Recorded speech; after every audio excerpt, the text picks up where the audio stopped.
जय सिया राम दर्शकों, आप सभी का बहुत बहुत स्वागत है आपके अपने प्रोग्राम स्वयं को खोजो में। और मैं हूं आपके साथ उपेंद्र कौर। दर्शकों, इस कार्यक्रम के माध्यम से हम इस बात को समझने का प्रयास कर रहे हैं कि यदि प्रभु श्री राम को वनवास ना होता तो ऐसे में दिए गए श्रापों का और वरदानों का क्या होता। ऐसे में कार्यक्रम की पिछली श्रृंखला में हमने इस बात को समझा और जाना कि जब रावण पहुंचे वन में साधु का भेष धारण कर माता सीता के हरण के लिए, तो ऐसे में तब क्या कुछ हुआ और इसके आगे के प्रसंग को जानेंगे आज इस कार्यक्रम के माध्यम से हमारे बेहद ही खास मेहमान से। जी हाँ, हम बात करें मोटिवेशनल स्पीकर सौरभ जी की। तो आइए सबसे पहले मिलकर उनका स्वागत करते हैं। बहुत बहुत स्वागत है आपका। जय सिया राम। जय सिया राम। आपका भी स्वागत है, सभी श्रोताओं और दर्शकों का भी बहुत बहुत स्वागत है। सर, कार्यक्रम की पिछली श्रृंखला में हमने यहाँ तक जाना कि कैसे रावण जो है वन में पहुंचते हैं और वहाँ पर माता सीता जी के हरण की वो कुछ तैयारी करते हैं वहाँ पर। तो ऐसे में आगे के प्रसंग के बारे में आज आपसे जानना चाहेंगे कि क्या कुछ वहाँ पे घटित हुआ और क्या कुछ विशेष प्रसंग रहा। ठीक, बहुत सुंदर। जैसा कि पिछले उसमें हमने कहा था कि रावण वहाँ साधु का वेश बना के आया, क्योंकि साधु का वेश बनाना उसके लिए इसलिए मुश्किल है क्योंकि पहले कभी उसे ऐसा रहा ही नहीं। तो जैसा उसके मन में आया उसने कहना चाहिए ना कि आपस में विरोधाभास, क्योंकि वो शिव भक्त है तो त्रिपुंड भी धारण किया है, उसने जनेऊ भी लिया है और क्योंकि गेरुआ वस्त्र पहने हैं तो उसे ये नहीं रहा कि किसको उसमें छाता होता है, किस में गेरुआ वस्त्र होते हैं, वो उस तरह से पहुंचा। लेकिन क्या है कि गया कहाँ है, वो पंचवटी माता सीता के पास। और माता सीता तो ये कि वो कोई भी कैसे भी भेष में हो, उन्हें तो सब वैसे भी साधु ही नज़र आते हैं। तो जब वो वहाँ गया है तो वहाँ उन्हें इससे कोई फ़र्क ही नहीं पड़ा कि वो क्या है, बल्कि वो इस बात से लेकर प्रसन्न हैं क्योंकि बहुत लंबे समय के बाद कोई साधु आया है। क्योंकि जैसा कि हमने कहा था कि ये अक्सर चित्रकूट में रहता था, वहाँ चित्रकूट में साधु संत और वो सब पशु पक्षी वगैरह रहते थे। उसके बाद जब वो चित्रकूट से आए हैं तो हमने जैसा जिक्र किया था ना, सुतीक्षण के आश्रम पे वो 10 वर्ष से अधिक रहे हैं। तो वहाँ पर वो क्या होता था, स्वयं ही साधुओं के आश्रमों पर जाते थे, तो इसलिए वहाँ पर साधुओं का आना जाना नहीं था। तो माता सीता तो इस बात से बड़ी प्रसन्न हुई, चलो बहुत समय के बाद कोई साधु आए हैं, तो ये उनको है ही नहीं कि क्या वस्त्र है, क्या रूप है, कैसे है। उन्होंने वहाँ जब भिक्षा ये बात कही है तो भिक्षाम देही। तो यहाँ हल्का सा एक चीज़ और देखो, मैं कहता हूँ कि भिक्षा और भीख में भी अंतर है। क्या होता है, भिक्षा हमारे यहाँ ये बहुत उच्च मानी गई है। भिक्षा को अगर आप भी देखिए कि उस समय महावीर स्वामी भी करते थे, महात्मा बुद्ध भी करते थे, क्योंकि भिक्षा देने के लिए है। हम जिसके यहाँ जा रहे हैं उसके पापों को ख़त्म करने के लिए जा रहे हैं, हम उसे कुछ देना चाह रहे हैं। जैसे कहना चाहिए कि अगर आप मुझे बीज दोगे तभी तो आपको वृक्ष मिलेगा। हाँ जी। अगर बीज तुमने मुझे दे दिया तो उसका वृक्ष आपका हो गया। तो इसलिए वो जो भिक्षा लेने जाने की प्रवृत्ति थी वो इसलिए थी कि वहाँ उनका ये आशय है कि भाई उसको देना है। जबकि जो भीख है वो भीख आज भी इसको आपराधिक प्रवृत्ति माना जाता है, इसलिए अपराध माना जाता है कि भीख नहीं, क्योंकि भीख हम स्वार्थ के लिए करते हैं, हमें अपने भले का इच्छा होती है। तो यहाँ पर ये बताने का आशय ये था कि रावण भी वहाँ भिक्षाम देही, क्योंकि ना तो ऐसा लगता है कभी उसने भी भिक्षा मांगी होगी। तो माता सीता जब वो गई हैं तो उससे सबसे पहले ये कहती हैं कि रुको, अभी सनुज मतलब अनुज के सही जो स्वामी हैं वो गए हुए हैं और वो आ जाएंगे तब आपकी अच्छे से सेवा करेंगे। वो ये कहता है नहीं नहीं, वो तो इतना तो समय है नहीं, और तुम्हें ये पता है कि जो आया हुआ वो है भिक्षार्थी, वो कहीं लौट जाएगा तो कुछ न कुछ आपके ही जो एक तरह से कहना चाहिए पुण्य है उनको लेके जाता है। क्योंकि हमारा ये माना गया है कि जो भी भिक्षा के लिए आता वो खाली हाथ कभी नहीं जाता जी। अगर आप उसे कुछ भी नहीं दे रहे तो स्वतः ही आपके पुण्य भी उसके साथ चले जाएंगे। क्योंकि अब यहाँ पे क्या होता है, या तो वो देना और लेना कुछ होना है। अगर आप उस दोगे तो वो आपको कुछ देंगे, और आप नहीं दोगे तो वो आए हैं फिर उन्हें मिलेगा। तो इस तरह से जब वो वहाँ रावण ये कहता है कि भाई नहीं मेरे जाने से, तो वो कहती हैं अच्छा तो फिर रुको। तो वो ये भी नहीं चाहती मन से कि वो लौटे, तो उनको जो भी कंदमूल फल नज़र आते हैं वो उनको लेके आती हैं, और वो झोली में फैलाए हुए। जैसे ही जब वो वहाँ आती है, झोली फैलाता है, तो तुरंत वो क्या दिखता है कि वो लक्ष्मण रेखा है, क्योंकि रावण स्वयं में तंत्र मंत्र उसका सबका ज्ञाता है। तो ऐसा नहीं, वो तुरंत उसे समझ जाता है और वो इस बात को कहता है कि बंधी हुई भिक्षा मैं नहीं लूँगा, अगर मुझे देनी है तो इसको बाहर आके दो। हाँ जी। तो वो क्या करता है, क्योंकि वो सबका ज्ञाता है ना, तो ज्ञाता। और यहाँ पे एक चीज़ और मुझे लगता है कि जैसे क्या होता है, कोई भी कभी भी किसी भी तरह का ज्ञान कभी ख़त्म नहीं होता है। होता है ख़त्म तो ज्ञाता ख़त्म होता है, जो ज्ञान को जानने वाला है। ज्ञान वास्तव में कहीं एक तरह से पूरे ब्रह्मांड में किसी न किसी रूप में सदैव रहता है। सिर्फ उसकी प्रक्रिया लय और प्रलय जैसे चलती है, ऐसे ही वो एक तरह से खोज और खो दोनों साथ साथ चलते हैं। खोज में भी खो होता है। हाँ जी। अगर जो चीज़ खोई है वही तो खोज रहे हैं हम। हाँ जी। तो उसी तरीके से वहाँ पर वो क्या होता है कि ज्ञाता वो जरूर है सब चीज़ का, तो उसको ज्ञाता होने की वजह से ये पता है कि अगर इसके आगे मैंने कदम रखा तो मैं भस्म हो जाऊँगा। तो वो माता सीता को कहता है, तो माता सीता तब इस बात को कहती हैं, अच्छा मैं आती हूँ। लेकिन जैसे ही वो उस रेखा के बाहर कदम रखती हैं, तुरंत फिर उसका रूप बदल जाता है और वो एक तरह से उनके रूप की और सौंदर्यता की बड़ाई करता है कि तुम कौन हो और यहाँ किस लिए हो, और तुम को यहाँ ऐसे वन में तुम जैसी सुंदरी को तो कहीं उसमें होना चाहिए। तो वो बड़े उससे परिचय भी देती हैं कि मैं इस तरह की उनकी जनक की पुत्री हूँ और उनके दशरथ जी के लिए कहती हूँ उनकी पुत्र वधू हूँ, ज्येष्ठा उनकी कहती हैं। और यहाँ साथ ही वो इस बात को जब ये कहती हैं कि तुम भिक्षा, तो तब वहाँ रावण क्या करता है कि अपने स्वरूप को बदलता है, क्योंकि वो जो स्वरूप था उसका साधु वाला, वो तो एक माया था। जैसे माया को मुझे क्या लगता है कुछ इस तरह से जैसे आज एडिट करते हैं ना चीज़ें। हाँ जी। कि वो कुछ ना कोई चीज़ ऐसी थी तो एडिट करके कहीं का किसी का कुछ भी शो कर दो, किसी की आवाज़, किसी का रूप, किसी का कुछ। बिल्कुल। लेकिन उससे मूलता तो नहीं होती है, तो वो मूल स्वभाव में आ जाता है। और वो ये कहता है कि मुझे तो भिक्षा में तुम चाहिए हो, तुम ही भिक्षा में चाहिए हो।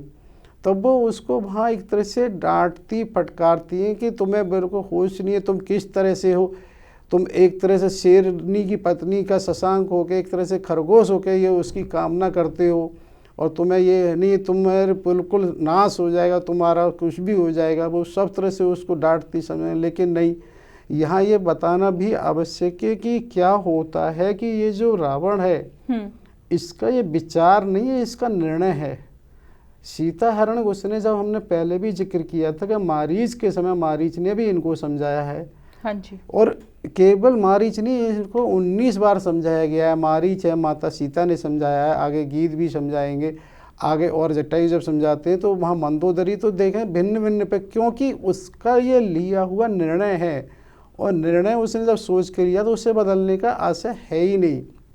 तो वहाँ माता सीता से जब वो इस तरह से कहती हैं तो वो नहीं, और वो कहती हैं जैसे ही वो आएंगे रुक जाओ तुम, वो नहीं उसको रोकने की बात करता है कहीं भी किसी भी तरीके से। लेकिन उनको वो अपने जो रथ लेके आया हुआ है उस रथ में ही बैठाने की कोशिश करता है, उस रथ में बैठा लेता है उसे, जिसे पुष्पक विमान के नाम से भी जानते हैं। हाँ, जिसमें है। यहाँ ये भी बताना आवश्यक है कि अरण्य कांड के ना 2:28 की चौपाई 16 में ये आता है, मनमोह चरण सुख माना, यानी कि उसने मनी मन सीता जी के चरणों की भी वंदना की है।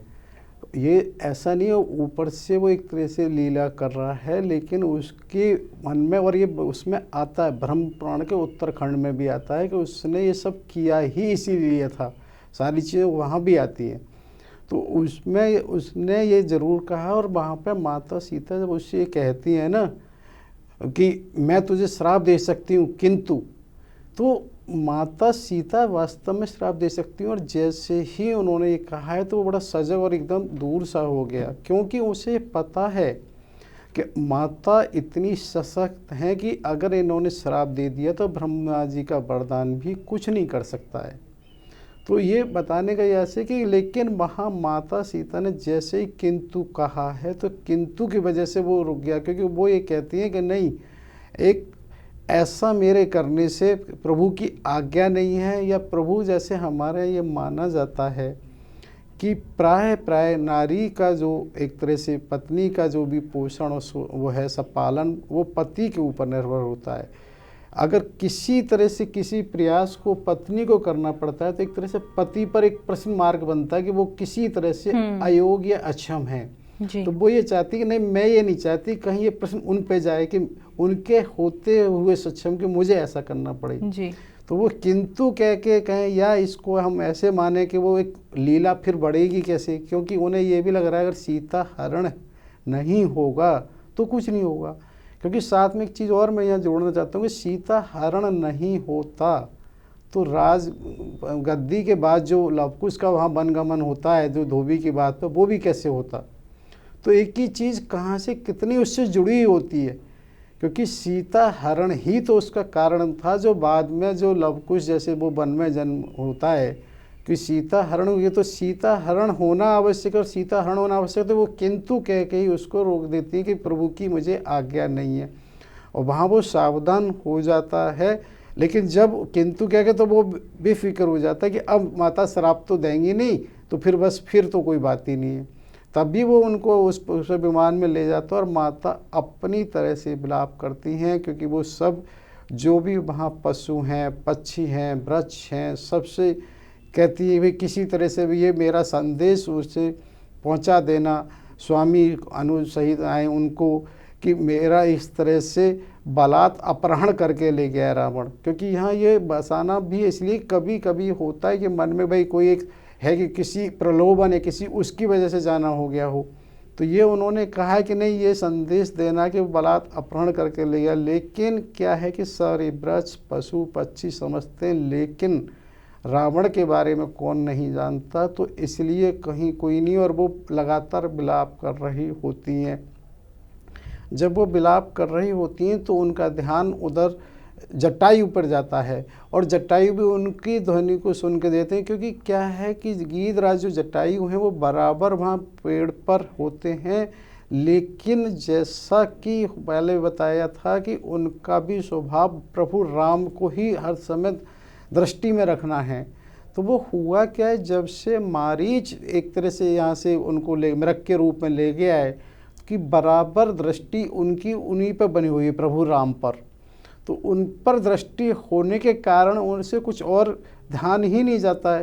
लेकिन जब माता जानकी का स्वर जाता है तब एकदम उनका वो ध्यान जाता है, और वो उससे वहाँ से आता है और इस तरह से कुछ आता है कि पर्वताकार में, और वो पहले रावण को समझाता है कि तुम जैसे उसको ऐसा नहीं करना चाहिए, तुम्हें ये है और इस तरह से नहीं। लेकिन जैसा बताया कि उसे मानना ही नहीं होता है, तब फिर वो रावण पे एक तरह से प्रहार करते हैं। और उसमें इस तरह से भी आता है कि रावण के प्रहार को करने के साथ साथ उन्होंने इस तरह से उसके पंखों से किया है कि वो अपने 10 जो एक तरह से कहना चाहिए 20 भुजाएं हैं, उससे भी वो उनके धनुष बाणों को इतनी गति से पंखों के प्रहार से ही सबको वो बेकार कर दे रहे हैं, जिससे कि उनका कोई वो नहीं हो रहा। और इस तरह और बीच बीच में वो क्या करते हैं कि अपनी चोंच से या पंजे से सारथी को, रथ को, घोड़ों को इस तरह से होता है, जैसे कि कभी कोई उसमें कहना चाहिए मछली वगैरह की, उसमें जैसे कोई होता है ना कि ऊपर से गीद आया और उसमें से कैंची वगैरह को हिला देता है। हाँ जी। तो इस तरह से वो सबको घायल कर देते हैं। एक तरह से सारथी भी हो जाता है, उनका रथ भी टूट जाता है और सब, और यहाँ तक भी आता है फिर वो पंजे से और चोंच से रावण को भी वो मूर्छित कर देते हैं। लेकिन क्या होता है कि मूर्छित कर देते हैं, और माता जानकी वहाँ, यहाँ पे फिर एक प्रश्न आता है कि आखिर माता जानकी उस समय वहाँ बैठी क्यों रही? क्या वो भाग सकती थी या जा सकती थी? तो यहाँ पे दो ही चीज़ें कि भाई उनका जटायु के प्रति वो था कि जटायु का जो भाव था, जैसा पहले बताया कि एक तरह से पितृभाव है। अगर ये हमने बहुत पहले शुरू में भी जिक्र किया था, जब वो शनि के वहाँ से लौट रहे, जब तो भगवान राम का जन्म भी नहीं हुआ था जी। तब भी उन्होंने इस तरह से भाव रखा था कि मेरे ही अंत्येष्टि के लिए होना चाहिए। तो चीज़ें कहाँ से कैसे जुड़ती हैं? तो माता जानकी का भी वही भाव होता है। तो वो ये कहते हैं, हालांकि उनसे पहले शुरू में ही कि भाई आप इतने बुजुर्ग और वो हैं, वो नहीं कर पाएंगे। बोले नहीं, लेकिन मेरे होते हुए जीते जी ऐसा नहीं होने दूंगा। तभी वो उस पर जब आक्रमण कर रहे होते हैं, तो आक्रमण करने के साथ ही जब वो उसको बेहोश कर देते हैं रावण को, और लेकिन वो ये मानते हैं कि ये हमारे यहाँ की शैली है, धर्म है, कि किसी भी बेहोश उस पर आक्रमण नहीं करना चाहिए। इसलिए वो माता जानकी के पास आते हैं और माता जानकी को एक तरह से वो कुछ कह पाते हैं इतनी ही, और वो ये भी समझते हैं कि अगर ये होश में आ जाएगा तो फिर दोबारा से वार करेगा। तो लेकिन होता वही है कि जैसे ही उधर माता जानकी की तरफ वो मुड़ते हैं उसे होश आता है, और होश आने पर जैसे ही फिर वो वार करना शुरू करता है, तो इधर वो गिरिराज जटायु जब दोबारा आते हैं तो उस पर वार करने से पहले ही जो उसकी कटी में एक तरह से कहना चाहिए ना, कमर में जो तलवार एक तरह से होती है उसे वो निकाल लेता है, और वो क्या करता है कि एक बार में ना उनका एक पंख काट देता है जी। जैसे ही पंख उनका कटता है वो बैलेंस भी कट जाता है, क्योंकि पक्षियों का सारा काम उस पंखों से ही होता है। जब तक वो डगमगाएं फिर उनके वो पंजों को काट देता है, और इसी तरह से वो दूसरे भी पंख को काट देता है, जिससे गिरिराज जटायु ज़मीन पे ही गिर जाते हैं। और वहाँ जैसे ही ऐसा होता है माता जानकी तुरंत उनसे पिता की तरह से एक तरह से लपेटती हैं, उन्हें लगती हैं हाँ आपकी ये गति हो गई है, वो काफ़ी उसे विलाप करती हैं। लेकिन क्या होता है कि रावण भी इस चीज़ को समझ रहा है कि समय नहीं रुकना, और समय रुकने के साथ ही कुछ भी हो सकता है। अगर भगवान राम आ गए तो फिर कुछ नहीं होगा। तो यहाँ ये चीज़ें हैं ना कि सब चीज़ें किस गति से हो रही हैं, कि यानी कि माता भी ये चाह रही है सीता हरण होना है, लेकिन थोड़ा समय मिल जाए, प्रभु आ जाएं। तो इस चीज़ें वही हो रही हैं, और लेकिन हो किस तरह से रही। इधर गिरिराज जटायु हैं, तो जब तक गिरिराज जटायु वो वहाँ पड़े हैं तब तक क्या होता है कि फिर वहाँ पर नहीं कोई है। लेकिन क्या करता है जो रावण है, क्योंकि वो वाला रथ टूट चुका है, ऐसा कहते हैं कि मायावी रथ उसने बनाया। जैसा हमने बताया माया का मतलब होता है एक तरह से आर्टिफिशियल टाइप, और ये कहीं ना कहीं कुछ माया का रथ एक तरह से ऐसा भी हो सकता है, जैसे कई बार हमारे यहाँ ये सुना है कि अब विश्व में कुछ इस तरह की उड़ने वाली कारें आ गई ड्राइवरलेस। हाँ जी। तो वो इसी तरह का कोई रथ का प्रसंग आता है कि जिसमें वहाँ कोई सारथी नहीं है, उसमें माता सीता को लेके वो उड़ता है, और माता सीता को लेके जब वो उड़ रहा होता है तो उसका ये बराबर उस समय ये रहता है गति अधिक रहे, और वो गति अधिक से अपने एक तरह से संकल्प बल वाली चीज़ है। और ये संकल्प बल को मैं इसलिए कहूँगा, पहले भी हमारी ये चर्चा हुई है कि ये एक तरह से एक इनविजिबल चीज़ें थी, हैं और रहेंगी। एक वो अलग ही दुनिया है, जैसे हमने स्वप्न के बारे में भी कहा, ऐसी कहा, क्योंकि एक चीज़ इसको समझो आप। हाँ जी। कितने श्राप और वरदान हैं, वो भी क्या है, एक बाड़ी तो है। हाँ जी। और लेकिन सब इतने प्रभावित होते हैं, सब उसको मानते हैं। बिल्कुल भाई, जिसने जिसको श्राप दिया है वो उसे भी स्वीकार करता है कि भाई इसका काम होना है। जिसने जिसको वरदान दिया वो तो यानी कि एक वो बिल्कुल इनविजिबल एक चीज़ है जो काम करती है। तो यहाँ उसी तरह से यहाँ ये हो रहा है कि वो उस संकल्प बल के बेस पर रथ आता है और उससे वो ले जाता है। माता सीता बराबर एक तरह से विलाप कर रही होती हैं, हर पशु उसे देख के उसे कि भाई किसी भी तरह से मेरा ये संदेश प्रभु तक, स्वामी तक पहुंचा देना, किस तरह से ऐसा मेरे साथ हुआ है। और यहाँ ये बात है कि वो बराबर रावण कह रहा है कि तुम उसे एक तरह से ना वो अपना प्रलोभन देता है कि मैं कुबेर का भाई हूँ। उन्हें लगा कि इन्हें नहीं पता होगा रावण कौन है, कितना बड़ा सत्ताधारी है। तो आदमी कहता है ना कुबेर का खजाना सबको पता होता है, तुम्हें कुबेर का, तो वो एक तरह से प्रलोभन, तुम यहाँ वन में हो, राम क्या है, तुम जब वहाँ एक बार पहुँच जाओगी सब कुछ भूल जाओगी, सब तुम्हें वो हो जाएगा। तो वो इस तरह का प्रलोभन देता है। तो वो कहते हैं ऐसा कुछ नहीं। तो वो रास्ते भर में जो अपना विलाप कर रही हैं, तो वो वहाँ पर एक जगह जब वो देखती हैं कि वो एक तरह से जो पर्वत पर 4-5 बानर बैठे हुए हैं, तो वो वहाँ बानरों को देखकर ऐसा आता है कि अपना कोई वस्त्र उसमें से एक तरह से फाड़ के जो आभूषण हैं वो गिराए गए हैं मांग कर। तो यहाँ पे ये प्रश्न आता है आभूषण कहाँ से आए थे। ये संभवतः आभूषण वही जो माता अनसुईया ने उनको दिए थे उस समय जब वो अत्रि ऋषि के आश्रम पे थे, क्योंकि आभूषण वहाँ से तो लाए नहीं है और लिए नहीं है। लेकिन ये आभूषण वो हैं जो वहाँ पर उन्होंने गिराए हैं। हालांकि उस समय रावण उसे हंसाए कि अरे इन आभूषणों को यहाँ तक राम पहुँच ही नहीं सकते, क्योंकि उसे तो ये बड़ा अपने ऊपर अटूट विश्वास है कि रावण की जो लंका है वो एक इस तरह से है कि चारों तरफ समुद्र में टापू है, टापू जैसे कहना आइलैंड की, वहाँ पहुँचना नहीं। और इस तरह से उसने सब तरफ जनस्थान में जहाँ खरदूषण उसके तरसरा वाले राक्षस थे, उसे लगता है कोई कैसे बीच बीच में कहीं ना कहीं कबंध एक राक्षस, अभी आगे बात करेंगे, कि इस तरह के बैरियरें पहुंच ही नहीं सकता है। तो उनका ये मानना था कि तुमने जो ये गिराए हैं आभूषण, इसका राम यहाँ तक पहुँचेगा ही नहीं, क्योंकि पंचवटी कितनी दूर है और ये पर्वत बहुत दूर है, और यही बंदरों का, और ये तो खुद जो यहाँ बंदर हैं ये भी केवल बाली के भय से यहाँ रहते हैं, और बाली के भय से रहते तो ये कहीं जाएंगे नहीं। तो वो इस तरह से उसको कह रहा होता है। तो वहाँ पर रावण की बात को भी ध्यान में सुनते होने के बावजूद भी वो विलाप करती हुई आगे जाती हैं, और वो इस तरह से बराबर विलाप कर रही है कि कहीं कोई भी सुन ले।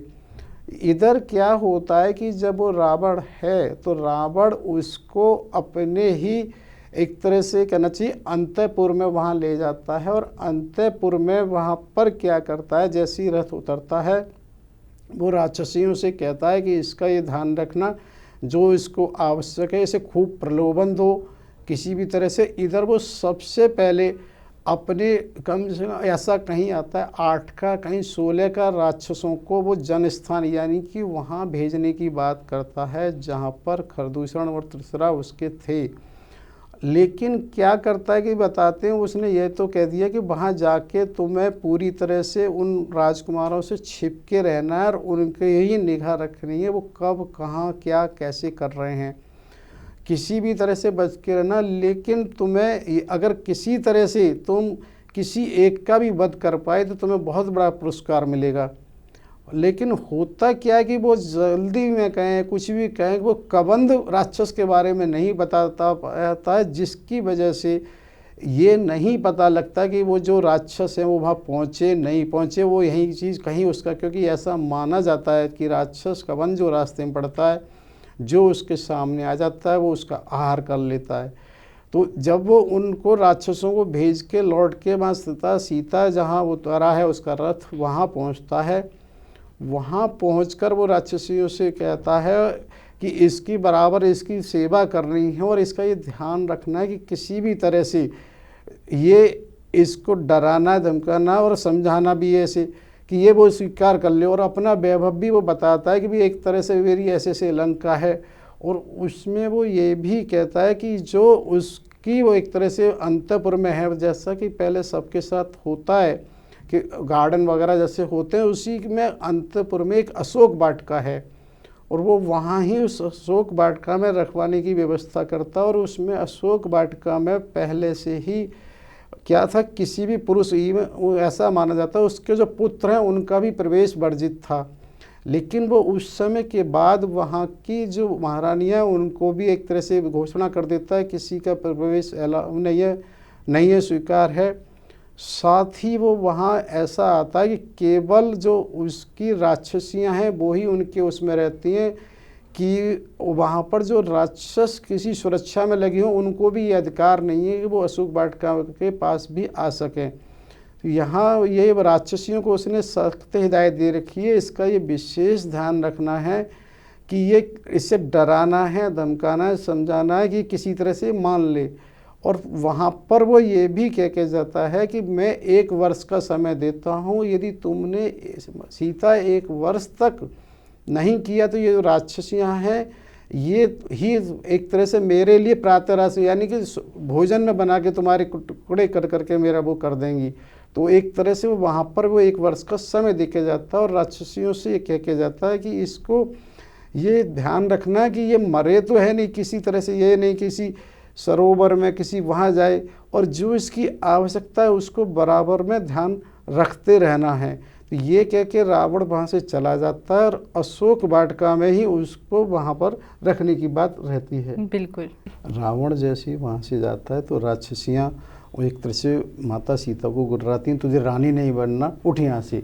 वो एक तरह से उनको डराती और वो करती हैं अपनी तरह से, और इसी तरह करती हैं। लेकिन क्या होता है कि एक माता सीता के साथ साथ सारे देवताओं ब्रह्मा जी को पता है। तो यहाँ पर क्या होता है, एक तरह से सुबह के समय प्रथम प्रहर आता है कि इंद्र आते हैं, और इंद्र को क्या है कि मैं ये मानता हूँ कि जैसे हमने उस समय उनका सर्वंग ऋषि की बात की थी, सर्वंग ऋषि की, तो वहाँ पर तीनों लोग जब गए थे तो सर्वंग ऋषि के आश्रम में भी इंद्र को देखा होगा माता सीता ने, वो प्रतीक्षारत उनके दरवाजे पर रुके थे।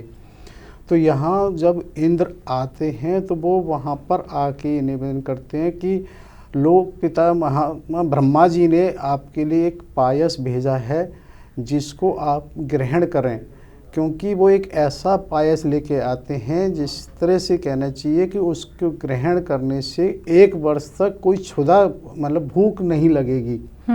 तो क्या होता है ना, ये इस तरह की विशेष पायस हो सकते हैं, हम इसको ऐसे समझ सकते हैं क्योंकि माता सीता को माता अनसुईया से वस्त्र भी विशेष मिले थे। उन्होंने जब वहाँ पर वस्त्रों में भी ये कहा था कि ये ऐसे वस्त्र हैं जो कभी मैले नहीं होंगे। हाँ जी।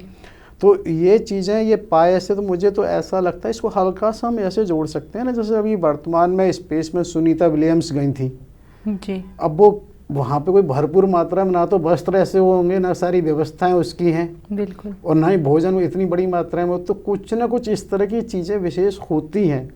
तो ऐसे ही माता सीता के पास जो वस्त्र था वो भी माता अनसुईया ने इस तरह से दिया था, बल्कि उन्होंने एक वो भी दिया था जिसे आज कहना चाहिए ना कि लेप, या वो कि वो एक बार लगवाने से पूरे जीवन भर खुशबू रहती है। तो माता की वो अनसुईया ने, मुझे तो लगता है ना कि चीज़ें कहाँ किसकी आवश्यकता होगी, उस समय तक ऐसा कुछ नहीं था, लेकिन उन्होंने जो दिया है तीनों चीज़ें के आभूषण वहाँ काम आए, अब यहाँ पर हैं तो वस्त्र भी काम आ रहे हैं, और एक तरह से जो शरीर में वो कहना चाहिए कि दुर्गंध नहीं आई, मैल नहीं आया, उसके लिए वो भी लेप भी काम कर रहा है।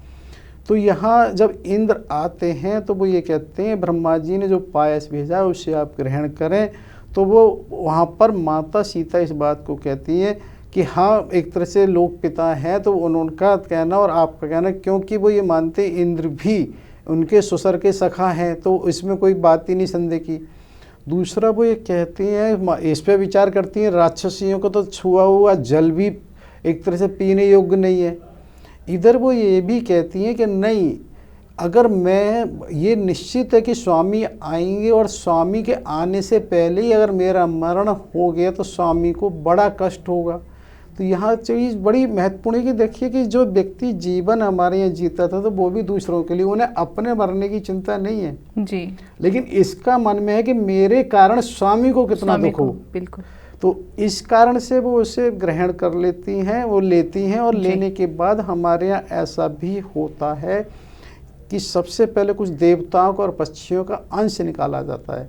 तो यहाँ ये प्रसंग भी आता है कि जैसे उन्होंने जब वो ग्रहण किया है तो देवताओं के अंश को तो इंद्र ले गए हैं, और जो पक्षियों का अंश, पक्षी आके वो अपना ले गए हैं।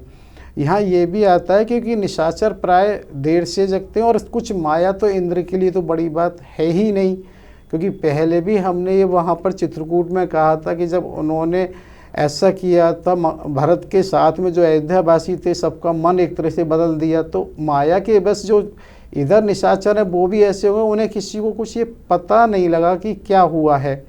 तो वहाँ इंद्र जो एक तरह से देवताओं का भाग था उसको लेके चले जाते हैं, और माता सीता वहाँ पर अशोक वाटिका में ही रहती है। सर, आज भी इस कार्यक्रम के माध्यम से बहुत ही सुंदर प्रसंग पर चर्चा हो रही है, और इसी के साथ साथ मन में एक और प्रश्न मेरे आया है कि जैसे कि हमने थोड़ी देर पहले जाना था कि गीतराज जटायु जी ने रावण के साथ युद्ध किया है, तो ऐसे में वो घायल होकर नीचे गिर गए हैं ज़मीन पर आकर, तो ऐसे में उसके बाद उनके साथ क्या हुआ, यह मैं आपसे ज़रूर जानना चाहती हूँ। इस प्रसंग के बारे में ज़रूर आपसे प्रकाश चाहूँगी, लेकिन कार्यक्रम की अगली श्रृंखला में। तब तक के लिए आपने अपना कीमती समय दिया, उसके लिए बहुत बहुत धन्यवाद। बहुत बहुत धन्यवाद आपका भी, सभी श्रोताओं और सभी दर्शकों का कोटि कोटि आभार, सभी दानियों का कोटि कोटि आभार। जय सिया राम। जय सिया राम।